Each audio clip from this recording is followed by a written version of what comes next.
Coucou les gourmands, je suis contente de vous retrouver pour une nouvelle journée dans mon assiette qui aujourd'hui s'est articulée autour d'une box que j'ai reçue tout récemment qui s'appelle la box voyageuse et je vous laisse découvrir le contenu. Le principe de celle-ci c'est de recevoir chaque mois donc une belle box avec à l'intérieur plein de petits produits en rapport avec un pays, donc pour celle-ci ça sera l'Italie, c'est pourquoi aujourd'hui je vous invite dans une journée dans mon assiette spéciale Italie. C'est très clairement le style de box que j'adore. J'ai été inscrite pendant des années à la box Kitchen Trotter, donc c'était vraiment à peu près dans le même style. Chaque mois je recevais une box avec en thème un pays et plein de produits à l'intérieur. Sauf que bon, il y a eu une fin, c'est compliqué, donc j'ai préféré pas me réinscrire. Alors là je suis hyper contente d'avoir découvert celle-ci, donc j'ai été très satisfaite de cette box, donc j'ai hâte de voir les prochaines. Je vous montre maintenant le contenu, donc le premier article que je vous montre ce sont des grissini à l'ail et au pesto, alors je les ai pas encore goûtés, je me les garde de côté pour un apéro mais je vous en dirai des nouvelles. Ensuite on a un mélange d'épices italien donc pour pâtes et pizza de la marque Bedros, donc c'est un mélange à base de poivron rouge et vert avec de la tomate et de l'origan. Ensuite on va avoir un risotto qui est parfumé au safran donc de la marque Nostraterra et c'est une des 3 recettes que vous avez validées sur Instagram donc que vous verrez dans cette vidéo. Ensuite on va avoir un pesto à la noix et à la ricotta qui est le fromage italien de référence et qui me tarde de goûter avec des pâtes fraîches maison, je vous montrerai ça certainement sur Instagram. Toujours de la marque Nostraterra, on va avoir de la polenta au bolé, donc c'est à base de farine de maïs, donc c'est la recette que vous avez la moins plébiscitée donc je l'ai pas mise dans cette vidéo mais pour autant je la cuisinerai bien volontiers parce que ça a l'air super sympa. Ensuite on va avoir des sfogliatine glacettés, désolé pour l'accent, donc ce sont des petits gâteaux typiques et pour faire une comparaison c'est un peu le goût des biscuits palmiers. Et pour finir on va avoir des spaghettis Nero di Seppia, donc tout simplement à base d'encre de sèche de la marque Casamilo. Dans la box on va également avoir un petit fascicule qui va répertorier tous les ingrédients qu'il y a dans cette box et également une petite histoire autour de l'Italie. Et pour finir et compléter cette box, on va tout simplement avoir une fiche recette, enfin plusieurs en fait, notamment à chaque fois vous avez une possibilité de recette simplifiée ou améliorée avec un des kits qu'on va retrouver donc dans la box. Donc voilà une petite photo pour vous montrer justement l'intégralité de la box, alors je sais pas ce que vous en pensez mais moi personnellement je la trouve hyper fournie. Pour commencer cette dégustation, je vous propose un cappuccino accompagné justement de biscuits de la box. Donc la base d'un cappuccino ça commence par la préparation d'un café, donc là je vous embarque avec moi, donc désolé pour le cadre qui bouge beaucoup parce que je tenais la caméra à la main et ensuite pour accompagner donc l'expresso on va faire une mousse de lait, donc là c'est avec mon lait de soja vanillé donc pour lui donner encore plus de goût que je vais tout simplement faire mousser et pour la présentation finale je vais rajouter encore un peu de cacao sur le dessus. Donc moi j'aime pas du tout le café à la base, j'aime bien dans les préparations culinaires mais pas forcément à boire. Bon la version cappuccino ça va, moi c'est un peu plus sucré donc ça me convient un peu plus. Petite nouveauté pour vous faire participer et connaître vos avis, tout simplement un petit émoticône va apparaître à la fin de chaque recette, ça vous permettra de mettre en commentaire les émoticônes des recettes qui vous auront le plus plu. Pour la recette du midi, des pâtes en persillade, donc là c'est tout simplement la recette qui était proposée dans le petit fascicule. Pour réaliser cette recette, on va avoir besoin de tomates cerises, donc là c'est moi qui les ai rajoutées, mais donc de la tomate séchée, de gousses d'ail, du persil et également de la box, donc les spaghettis à l'encre de sèche.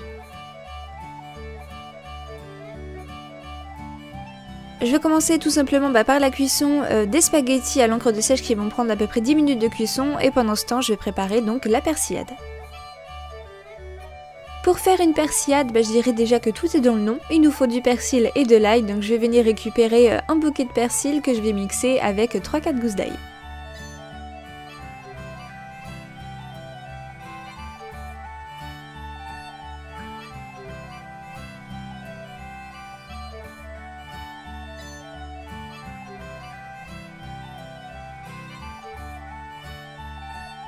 Alors je vais vraiment mixer grossièrement quelques secondes pour avoir encore des petits morceaux d'ail, après je vais m'occuper des tomates cerises que je vais couper en deux. C'est parti pour la cuisson, donc je vais commencer par faire revenir mes petites tomates cerises dans un peu d'huile et après je vais rajouter la persillade que l'on vient de réaliser. À la fin de la cuisson, je vais déglacer avec du vin blanc, mais ça c'est pas du tout obligatoire, vous pouvez tout simplement déglacer avec un peu d'eau ou même un peu de bouillon. Donc là mes pâtes sont cuites, je vais pouvoir les égoutter et donc on remarque tout simplement qu'avec la cuisson elles ont perdu de leur noirceur, elles sont devenues beaucoup plus grises. Une fois les pâtes égouttées, je les rajoute à ma persillade qui est encore en train de chauffer et c'est là que je vais pouvoir ajuster l'assaisonnement avec du sel et du poivre. Alors très contente de cette recette, hein, ça reste un classique mais qui est toujours aussi bon. En plus de ça, je découvrais les pâtes à l'encre de seiche, j'avais encore jamais goûté. Alors je m'attendais à ce que ça ait un goût particulier, au final non pas du tout, ça reste des pâtes classiques, ça va vraiment juste colorer les pâtes. Et là encore vous avez un petit émoticône qui est apparu, donc si cette recette vous a plu, vous avez juste à mettre donc un petit plat de spaghettis dans les commentaires. Aujourd'hui, double découverte de box, donc après la box voyageuse, la Mocha Box. Vous connaissez mon amour pour le thé, mais l'amour de mon chéri, lui, c'est le café. Alors là, c'est vraiment la box parfaite pour tous les amateurs de café de grand cru. Faites chaque mois, vous allez recevoir un café du monde qui est torréfié de manière artisanale. Et le gros plus pour moi, c'est que vous pouvez choisir sous quelle forme pour s'adapter à votre machine. Donc nous, on l'a choisi en grain, mais vous pouvez aussi le sélectionner en moulu ou alors en capsule Nespresso. La sélection du mois est un café en provenance du Nicaragua aux arômes de cacao et d'amande, donc bien sûr c'est celui que j'ai testé le matin même dans le cappuccino, mais là surtout vous allez le découvrir dans le tiramisu. Avec, on reçoit également un petit flyer qui vous indique toutes les spécificités du café, notamment d'où il vient et également les notes de dégustation. Alors oui, vous n'avez pas les odeurs, mais très clairement ça sent super bon. Autant j'ai du mal à boire le café, mais alors les odeurs de café, je trouve ça vraiment juste sublime. Donc là, je mets justement mes petits grains dans la machine à café et je vais lancer 2 expressos parce que je vais en avoir besoin pour la recette qui suit juste après.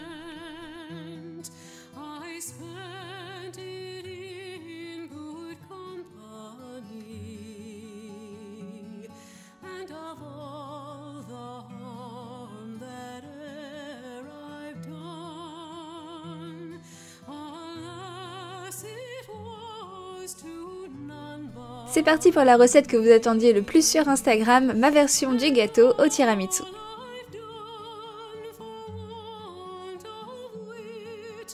Elle va être décomposée en 2 parties, la génoise et la crème de mascarpone. Donc là pour la génoise on va avoir besoin d'œufs, de sucre et de farine.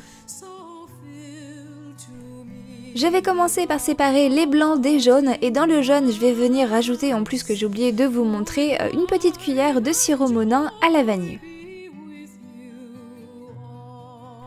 Je vais donc mélanger mes jaunes d'œufs avec le sirop vanille et le sucre jusqu'à blanchir le mélange.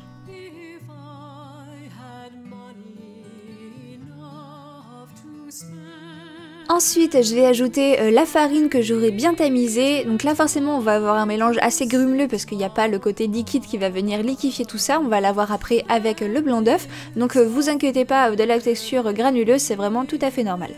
Dernière préparation pour la génoise, donc ça va être de monter les blancs en neige.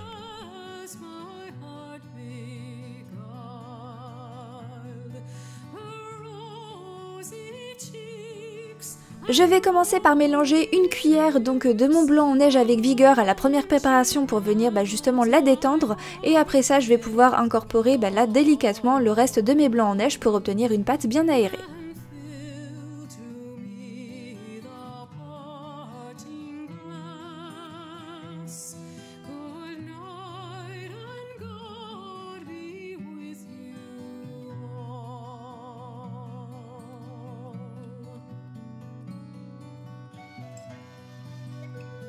Sur ma plaque au four, j'ai mis du papier cuisson que j'ai huilé avec de l'huile de coco. J'ai fait la même chose sur mon cercle pâtissier dans lequel je vais cuire mon gâteau qui va également me servir après pour le montage du tiramisu pour avoir le bon diamètre. Donc je verse ma pâte à l'intérieur et là je vais mettre ça au four à 175 degrés pendant 15 minutes.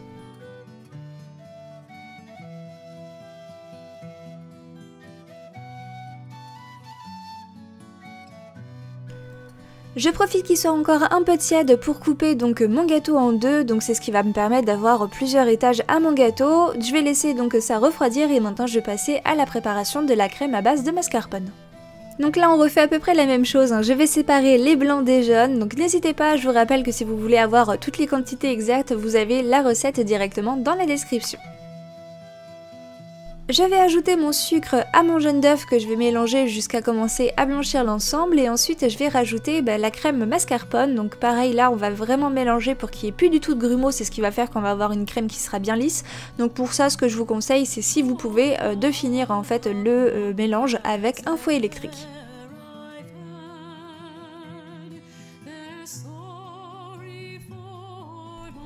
Encore une fois, les blancs d'œufs, tout simplement on va les monter en neige et ensuite on va incorporer délicatement ces blancs d'œufs avec la préparation à base de mascarpone. Et c'est vraiment là où il va falloir faire très attention à pas trop les mélanger et à être vraiment très délicat pour pas les faire tomber. C'est ce qui va faire justement que malgré tout, sans gélatine, votre crème va pouvoir tenir dans le gâteau.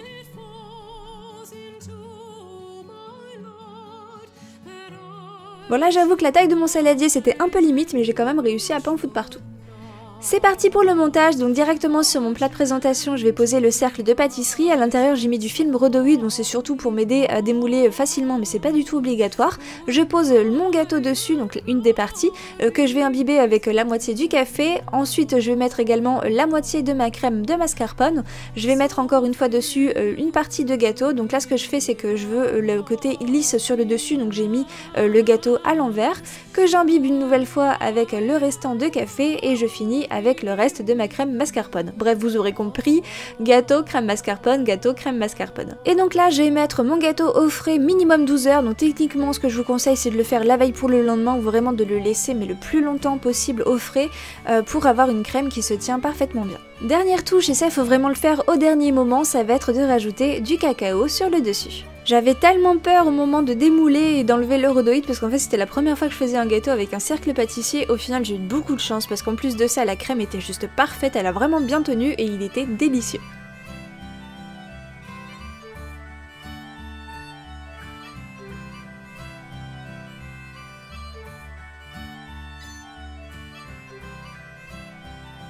Après le démoulage, ce qui me faisait un peu peur c'était la découpe du gâteau, mais là encore une fois la crème était vraiment parfaite. En fait elle était ferme et aérée en même temps, ce qui fait que ça tenait super bien pour justement cette revisite du tiramisu façon gâteau. Si cette recette vous a plu, vous pouvez mettre une petite tasse de café dans les commentaires. En tout cas moi je vous la conseille, mais les yeux fermés c'était vraiment juste parfait.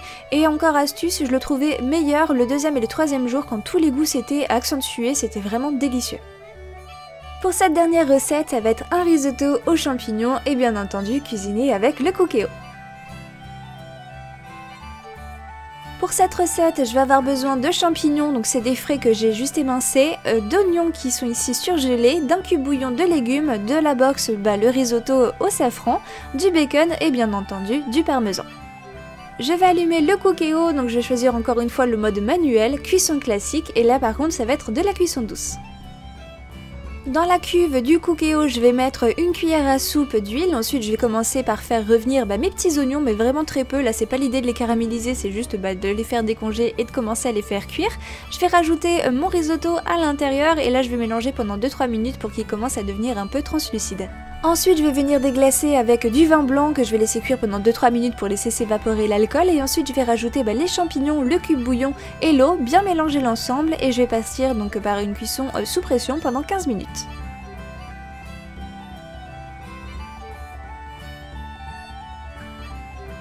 Pendant ce temps, je vais préparer le bacon, tout simplement que je vais faire revenir dans une poêle jusqu'à ce qu'il devienne bien caramélisé pour avoir un bacon hyper croustillant. À la fin de la cuisson, comme d'habitude, je vais le mettre sur du papier absorbant pour venir enlever tout l'excédent de gras et ensuite je vais venir le concasser pour avoir des petites miettes de bacon. Retour dans le cookéo, donc là on voit qu'après les 15 minutes le risotto est bien cuit, vraiment la cuisson est parfaite, il ne me reste plus qu'à rajouter le parmesan et puis finalement au dernier moment je me suis décidée de quand même ajouter une petite cuillère de crème fraîche. C'est parti pour le dressage, donc avec ces quantités, juste pour info, j'ai pu me faire 3 belles assiettes comme celle-ci. Donc j'ai mis mon risotto dans le fond, ensuite j'ai rajouté mes petites tranches de bacon grillé et encore pour plus de gourmandise, des copeaux de parmesan. Cette fois-ci, pour signaler que cette recette vous a plu, ça va être un petit champignon à rajouter dans les commentaires. Et bien voilà mes gourmands, j'espère que ce petit voyage en Italie vous aura plu, c'était vraiment des recettes qui étaient hyper gourmandes, nous à la maison c'est vraiment bien régalé. J'espère aussi que vous ne vous lasserez pas de voir des box parce que j'en ai encore beaucoup à vous présenter, n'hésitez pas à me dire ça en commentaire. En attendant, je vous souhaite à tous de passer un excellent week-end, on se retrouve très vite. Et des bisous!